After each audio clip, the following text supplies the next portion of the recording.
Welcome back, everybody. I know that was a quick break from the last live stream to this one, but we had Dr. Amy Taylor in waiting. So thank you for joining the live stream, Dr. Taylor. Thanks for having me. Absolutely. And Dr. Taylor has written a wonderful book entitled Embattled Freedom, Journeys Through the Civil War's Slave Refugee Camps. And the thing with me in a title is I remember the first part of it, and I never remember the second part. I'm a terrible historian. No, that's what we all do, don't we? It's like all my citations are just the short beginning, and then I have to go what's the rest of that title? Yeah, that's why it takes so long to write a book. I know. I got on Pete Carmichael because his was too long after that, and I'm like, come on. Yeah. I just like to know, Embattled Freedom. I know exactly what we're going with. So yes, thank you again for joining. You just got off a stage. I did, and in the main, I call it the main stage because it's the largest stage here. Yes, so, the ballroom. Yes. Yes, the ballroom. So how did that go?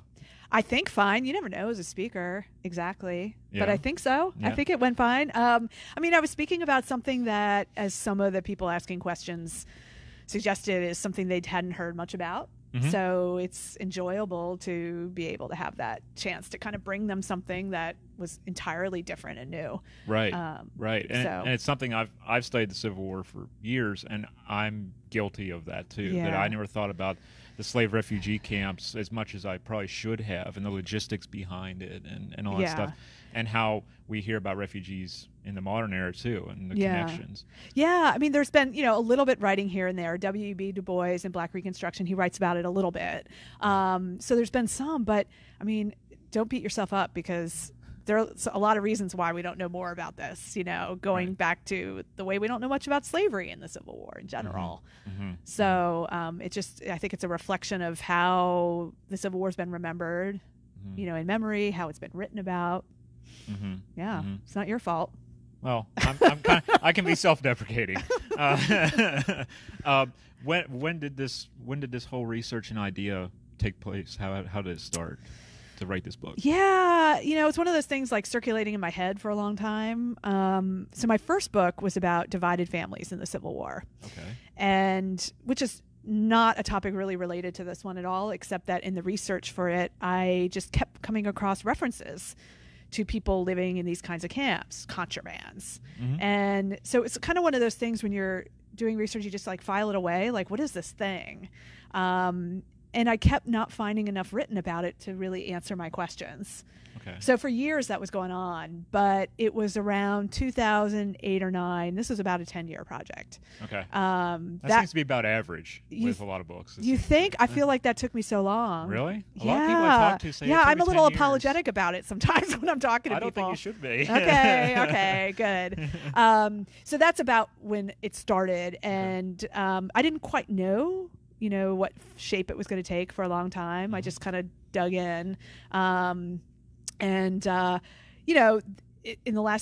decade, we've had a lot of local sort of preservation work at some of these sites that's been going on. So that's been interesting to see that unfolding.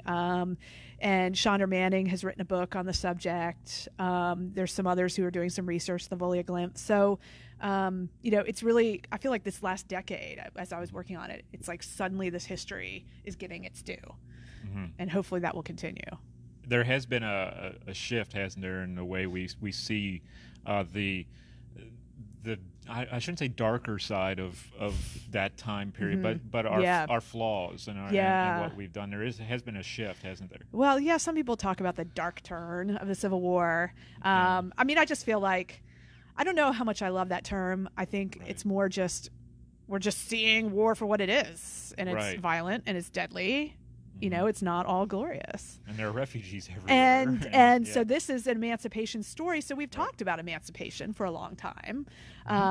But we tend to kind of emphasize the sort of triumphant, the happy part of the story, which is part of it, but it has a dark side as well. Right. Yeah. What were some of your favorite things that you uncovered through writing this book? Or a couple of people who stood out to you? Well, gosh, there was a lot of stuff. When I started this book, I didn't realize I was going to get into the nitty-gritty of sort of where do people sleep and how do they eat. But those became really compelling questions to me, because when it comes down to it, nobody's going to become free if they don't survive. So survival is really essential. And what's essential to survival? Like eating and sheltering yourself. Right, and, you know, yeah. So getting into those nitty gritty things, even about housing, was really interesting to me. And I, started paying more attention to material culture and geography and environmental history to try to understand that. Okay. But I guess getting back to what you originally asked, I do follow some individuals through this book. And that was really important to me from the beginning, because I am one who believes that, like, you can't really understand that day-to-dayness without following one person through time. And so there are a few people in this book who I do feature pretty centrally in the story, and that they really drew me in. Right. And really kind of, it's such a cliche to say, but I'm just going to say it. They put a human face on all of this, which, I mean, arguably there wasn't much of one. There are references in lots of histories to large numbers of people, hordes of people, floods of people, rising tide of people showing up in these camps, but they're like faceless and anonymous when they're described that way. It's just a mass of people. Yeah. So I really want to see them as individuals. So yeah. That's an awesome thing. Yeah. To put a human face on people who were human. Yes. And so you see the very human struggle of emancipation through their lives. Yeah. That's amazing. And there had to be so much logistics and stuff behind these refugee camps, and politics going on behind the scenes. And else. Like just even where they're going to locate their housing on the land. How close to the soldiers? What piece of land are they going to get? And of course, it's just fraught with all sorts of racial tensions. And there's a definite sort of, in the Union's mind, a racial hierarchy about even just where people's housing is located. Okay. And just to like give it away for any viewer out there, no, a lot of the refugee housing is in like the least desirable land of an encampment, the lowest lying. They're right by the creeks that are going to overflow. They're where the mud is and so forth. Right. So, yeah. It's almost like when they say it's kind of like slavery by another name. It's kind of like they went from one way of living as a slave to being a refugee, but the way of living isn't that much better as far as your living conditions. That's an interesting thing to bring up, because what I do see are another group that's in these camps are kind of the white missionaries and teachers from the North. They start coming in, and they're abolitionists. And so they're very sympathetic, and some of them start railing about, like, this is another slavery. This is no better than slavery. And, I mean, some of the refugees themselves say it too, but yet they still keep coming. Right. And so what I think that tells us is that, like, materially, sometimes their housing and their clothing and so forth doesn't seem that different from slavery, but the meaning they see in all of it is different. There's hope there. There's hope. Yeah. I mean, they're bringing their children into these camps. Children didn't always accompany people who ran away on the Underground Railroad before the war. It was too risky. But now they're bringing their children, which is just, it's telling me that there is a lot of hope, that this is the moment. So, we can't just see the material deprivation and think another slavery. There is something different about it, different meaning. Yeah, that's a great way to look at it too, because I said that without thinking of, well, this camp has hope. Yeah. The other one. Yeah. And I mean, we don't want to put too rosy a gloss on it either, because then some of these camps, Confederate guerrillas overwhelm them. That's going to depress hope. Right. Yeah. I mean, there are things that sort of set it back, but yet they keep coming and they keep trying and they keep reestablishing camps. Right. And that's a really important thing to recognize and take into consideration too. What do you think about how we are tackling how we talk about the issues of enslavement and stuff? We're starting to see it now more in wayside markers, and we're starting to see it more in preservation efforts, as you said. Do you see that growing in strength moving forward? Are we going to have more wayside markers, hopefully? Are we going to have more dialogue? Because as many people who follow me know, back in the day, I had problems with alcohol, and I took care of myself then. So good for you. Thank you. but I didn't do that for for that little shout out. But we can turn this into like a therapy session. Yeah, we're gonna. This is turning into that. But no, what I mean is, we all look to ourselves and say we have our flaws.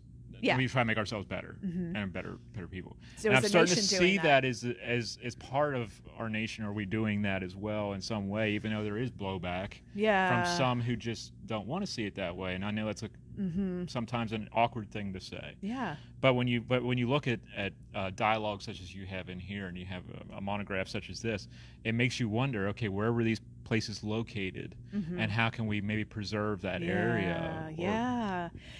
No, I think we're in such an interesting moment when it comes to the memory of this era, you know, as we all know, with the debates about Confederate monuments. And I think I've seen a lot of movement towards not just remembering slavery in different ways or in more visible ways. I mean, the first thing that comes to mind are places like Montpelier and Monticello, and some of them that have done recent transformations to really bring slavery out at those historic sites.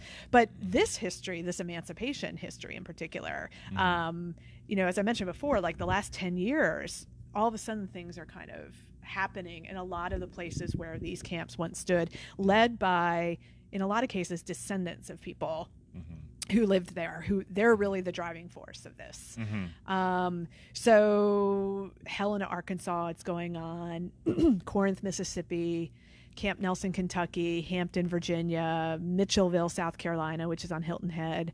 You know, we're seeing new monuments, new markers, new parks, all dedicated to commemorating this history. So I mean, I find that, of course, heartening. And I mean, Helena, Arkansas, for example, when I went to visit, you know, Civil War history is an important part of their local tourism, which is an important part of their local economy. And if you look at how they're interpreting the Civil War, this story of slave refugees winds all the way through it. So they're like, this is part of their sort of economic development. Now, somebody listening from Helena might not describe it all the same way, but that's how I saw it when I was there. Right. Yeah, it's been a really interesting 10 years so far. Yeah. And it's only momentum's building, I think. Yeah. And I see that amongst a lot of younger historians now who are trying to see it from a different perspective, but come at it from a different angle. Yeah. Obviously, being able to footnote that history as well, you know. Yeah. I really see that a lot. Yeah. I mean, two of the sites I talk about in the book have become national monuments, both declared such by presidents. So President Obama declared Fort Monroe a national monument largely because of this emancipation history. President Trump declared Camp Nelson, Kentucky, just this past year. Okay. So Park Service is now coming in and supporting those local preservation efforts, and that's awesome, making sure it's permanent. So that's awesome. Yeah. We're really good. Going down the right path to remember this part of our history as far as the refugee camps, and think about refugee history in general through something like this. Yeah. That's awesome. So thank you for coming on here and doing your first Facebook live stream, or it is my first. There you go. See? Thank you. See? You didn't get any flack from us, or the recorder didn't jump up and bite you. Just or anything no like comments, please. It scares me. Okay. I just won't tell you what the comments were. I won't.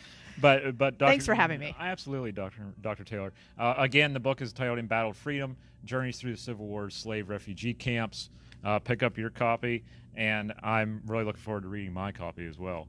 So thank you again. You're for coming welcome. on Thank during you. The live stream. Thank you all for tuning in. There's much more to come.